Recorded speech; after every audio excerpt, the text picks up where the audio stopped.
এঁচোড় আমাদের কম বেশি সবারই পছন্দের।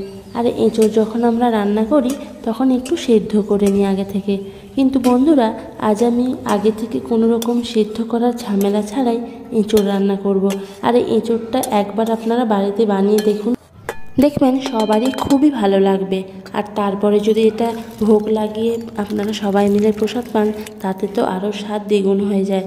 তো বন্ধুরা, আজকে কিভাবে আমি এঁচোড় সেদ্ধ না করে রান্না করছি, তার জন্য আপনাদের কিন্তু পুরো ভিডিওটা দেখতে হবে। হরে কৃষ্ণ সকল সুপ্রিয় গৌর ভক্তবৃন্দ, আশা করি রাধারানীর কৃপায় আপনারা সবাই ভজন কুশলে আছেন। কৃষ্ণপ্রেমী চ্যানেলে আপনাদের সবাইকেই স্বাগত জানাই। তো আজ আমি এঁচোড়ের একটা নিরামিষ প্রসাদের আইটেম নিয়ে চলে এসেছি।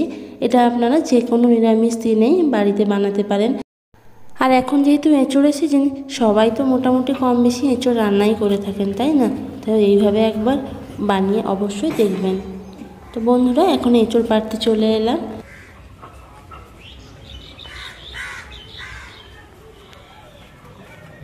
তো বন্ধুরা, দেখতেই পাচ্ছেন জেঠু একদম মই নিয়ে রেডি এঁচোড় পাড়ার জন্য। আজকে জেঠুই আমাকে এঁচোড়টা পেড়ে দেবেন গাছ থেকে। দাঁড়াও,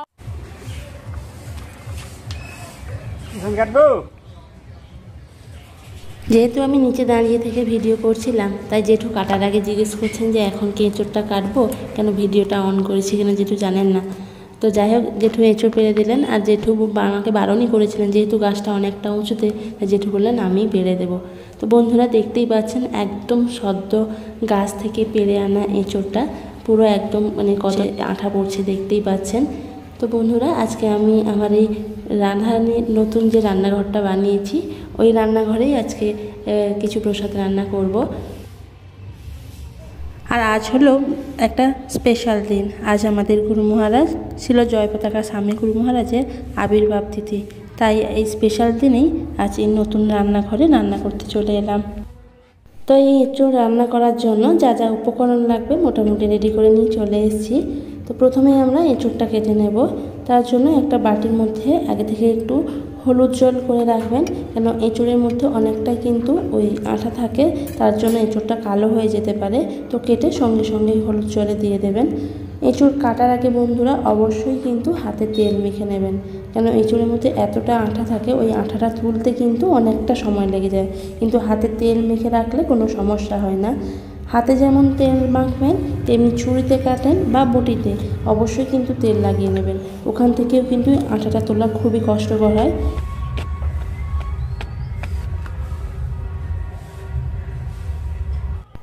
দেখতেই পাচ্ছেন বন্ধুরা, এঁচোড়টার ভেতরে একদম আঠালো, একদম যেহেতু কচি এঁচোড় সদ্য তুলে নিয়ে এসেছি।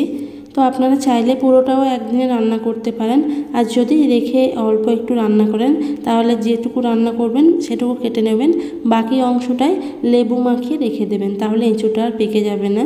তো এখন এঁচোড়ের যে খোসাটা ওটা ছাড়িয়ে নিলাম। আর এই মাঝের যে এই শক্ত মোটা অংশটা, এটাও এইভাবে কেটে নেব। কেটে নিয়ে তারপরে ছোট ছোট টুকরো করে নেব। এখন কোনো একটা ফলন গাছে এলেই জেঠু বলবে কাটার আগে, কিরে তনু ভিডিও করবি না? কারণ জেঠুও জানে আমি ভিডিও বানাই। তো বন্ধুরা, এইভাবে বাড়ির গাছ থেকে পেড়ে আনা জিনিস দিয়ে একদম টাটকা সবজি রান্না করার মজাটাই কিন্তু আলাদা। তো দেখতেই পেলেন, এখন এঁচোড়গুলো কেটে নিলাম। এখন এঁচোড়টাকে এক সাইড করে রেখে প্রথমেই উনুনটা ধরিয়ে নিচ্ছি। উনুন ধরিয়ে উনুনে একটা কড়াই বসিয়ে দিলাম। জয় রাধারানীর জয়। আজকে প্রথম রান্না, কেমন হবে জানি না, মানে এই রান্নাঘরে প্রথম রান্না। যাই হোক, এখন কড়াইয়ের মধ্যে অল্প একটু সর্ষের তেল দিয়ে দিলাম। তারপরে কেটে রাখা এঁচোড়গুলো দিয়ে দিলাম।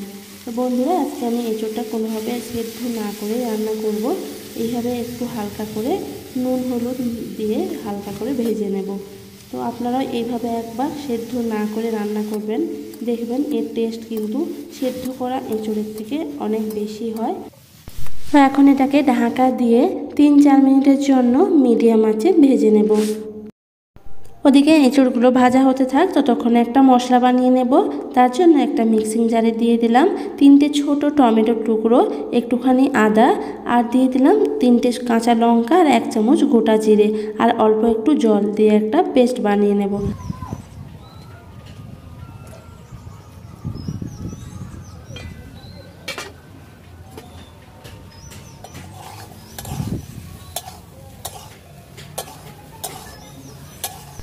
তো 2 মিনিট পর ঢাকা খুলে এঁচোড়টা আর একটু নেড়ে দিলাম। নেড়ে এদিক ওদিক উল্টে পাল্টে আবারও ঢাকা দিয়ে আরও 2 মিনিট মতো এঁচোড়টা ভেজে নিতে হবে।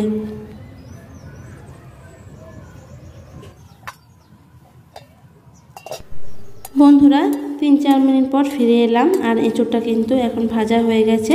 এখন এটাকে একটা বাটিতে ঢেলে নিলাম। এখন ওই কড়াইয়ের মধ্যে আবারও 1 টেবিল চামচ মতো সর্ষের তেল দিয়ে দিলাম। এখন এর মধ্যে দিয়ে দেব আগে থেকে কেটে রাখা কয়েকটা আলু। এখানে 3টে আলু আমি ছোট ছোট এইভাবে টুকরো করে কেটে নিয়েছি। এখানেও অল্প একটু লবণ আর হলুদ মাখিয়ে এটাকেও হালকা করে ভেজে নিতে হবে। তো চাইলে বন্ধুরা আপনারা শুধু এঁচোড় রান্না করতে পারেন বা অল্প একটু আলু দিয়েও রান্না করতে পারেন। আলুগুলোও এইভাবে 2 মিনিট ঢাকা দিয়ে হালকা করে ভেজে নিয়েছি। এখন আলুগুলো তুলে নেব। এখন ওই একই কড়াইয়ের মধ্যে দিয়ে দিলাম 1 টেবিল চামচ মতো সর্ষের তেল। তেলটা গরম হওয়ার পরে ফোড়নের জন্য দিয়ে দিলাম 1/2 চা চামচ মতো গোটা জিরে আর 3টে ছোট এলাচ, একটুখানি দারচিনি আর কয়েকটা লবঙ্গ দিয়ে মশলাটাকে হালকা করে ভেজে নেব যতক্ষণ না এর থেকে সুন্দর একটা গন্ধ বেরোচ্ছে। এখন ওই তেলের মধ্যে দিয়ে দিলাম 1/2 চা চামচ হলুদ গুঁড়ো, 1/2 চা চামচ কাশ্মীরি লাল লঙ্কার গুঁড়ো আর তারপর দিয়ে দেব আগে থেকে পেস্ট করে রাখা মশলাটা। বন্ধুরা যখন হলুদ গুঁড়ো বা লঙ্কার গুঁড়ো তেলের মধ্যে দেবেন তখন কিন্তু আঁচটা লো আঁচেই রাখবেন, নইলে মশলাটা পুড়ে গিয়ে খুব বিচ্ছিরি একটা টেস্ট হবে। আর তেলের মধ্যে লঙ্কার গুঁড়ো দিলে তরকারির কালারটা খুব সুন্দর হয়। তো এখন মশলাটাকে ভালো করে একটু কষিয়ে নিতে হবে। তো এখন মশলার মধ্যে অল্প একটু জল দিয়ে দেব। এখন জলটাকে ভালোভাবে মশলার সাথে মিশিয়ে নিলাম। এখন এখানে কিছু গুঁড়ো মশলা দিয়ে দেব। দিয়ে দিলাম ঘরে ভাজা 1/2 চা চামচ জিরের গুঁড়ো আর দিয়ে দিলাম 1/2 চা চামচ ধনে গুঁড়ো দিয়ে ভালোভাবে মশলার সাথে মিশিয়ে নিলাম। নিয়ে এটাকে ভালোভাবে 2 মিনিট মতো একটু কষিয়ে নিতে হবে যতক্ষণ না এর থেকে তেল ছেড়ে আসে। তো এখন ঢাকা দিয়ে 2 মিনিট রেখে দিয়েছিলাম। দেখতেই পাচ্ছেন খুব সুন্দরভাবে মশলা থেকে তেল ছেড়ে এসছে। মশলাটা ভালোভাবে কষিয়ে নিয়েছি। এখন এই মশলার মধ্যে দিয়ে দেব আগে থেকে ভেজে রাখা আলু আর এঁচোড় দিয়ে ভালোভাবে আলু আর এঁচোড়টাকে মশলার সাথে মিশিয়ে নিতে হবে। এখন এটাকে ঢাকা দিয়ে আরও 2 মিনিট মতো ভালো করে কষিয়ে নিতে হবে, তাহলে তরকারিটা আরও বেশি খেতে ভালো লাগবে। বন্ধুরা 2 মিনিট পর ফিরে এলাম আর এঁচোড়টা দেখতেই পাচ্ছেন ভালোভাবে কষানো হয়ে গেছে।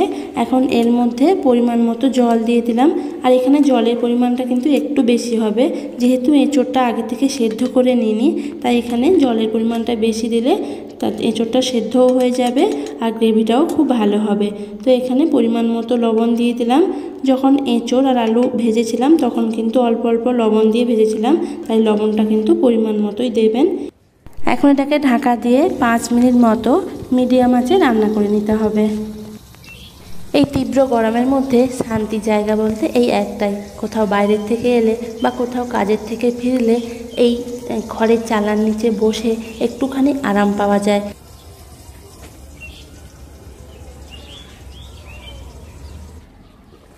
বন্ধুরা 5-6 মিনিট পর ফিরে এলাম আর দেখতেই পাচ্ছেন তরকারিটা কিন্তু একদম ভালোভাবে ফুটে গেছে। জুসটাও সেরকম বেশি নেই, আপনারা চাইলে আরও একটু কম জুস রাখতে পারেন, কিন্তু যেহেতু আমার গ্রেভিটা বেশি ভালো লাগে তাই একটু জুসটা বেশি আছে। আর দেখতেই পাচ্ছেন এঁচোড় বা আলু সবটাই খুব ভালোভাবে সেদ্ধ হয়ে গেছে। তো বন্ধুরা এইভাবে একবার বাড়িতে আগে থেকে এঁচোড় সেদ্ধ না করে রান্না করবেন, দেখতে পাবেন কতটা খেতে ভালো লাগে। তো এখন সবার শেষে একটুখানি গরম মশলার গুঁড়ো, অল্প একটু চিনি আর 1/2 চা চামচ মতো ঘি দিয়ে দিলাম। যে কোনো নিরামিষ রান্নাতে সবার শেষে অল্প একটু ঘি আর অল্প একটু চিনি দিয়ে দেবেন, তাহলে তরকারিটা কিন্তু খেতে আরও বেশি ভালো লাগে। তো এখন এটাকে ভালোভাবে মিশিয়ে নিয়ে আরও 1 মিনিট মতো আঁচের মধ্যে বসিয়ে রেখেছিলাম, বাট এখন কিন্তু কোনো জাল দেওয়ার দরকার নেই। তো বন্ধুরা এখন তরকারিটা কিন্তু একদম রেডি হয়ে গেছে। এখন এটাকে একটা পাত্রের মধ্যে ঢেলে নিচ্ছি। বন্ধুরা দেখতেই পেলেন এই এঁচোড়টা রান্না করা কতটা সহজ। আপনারাও এভাবে বানান আর বানিয়ে গোবিন্দ চরণে অর্পণ করুন, তারপরে সবাই মিলে প্রসাদ পান। আর যদি বন্ধুরা আমার এই প্রসাদের আইটেমগুলো আপনাদের ভালো লেগে থাকে তো আপনাদের কাছে একটা ছোট্ট অনুরোধ, আমার চ্যানেলটা অবশ্যই সাবস্ক্রাইব করে দেবেন আর পাশের বেল আইকনটা প্রেস করতে ভুলবেন না, যাতে আমার প্রত্যেকটা নোটিফিকেশান আপনাদের কাছে পৌঁছে যায়।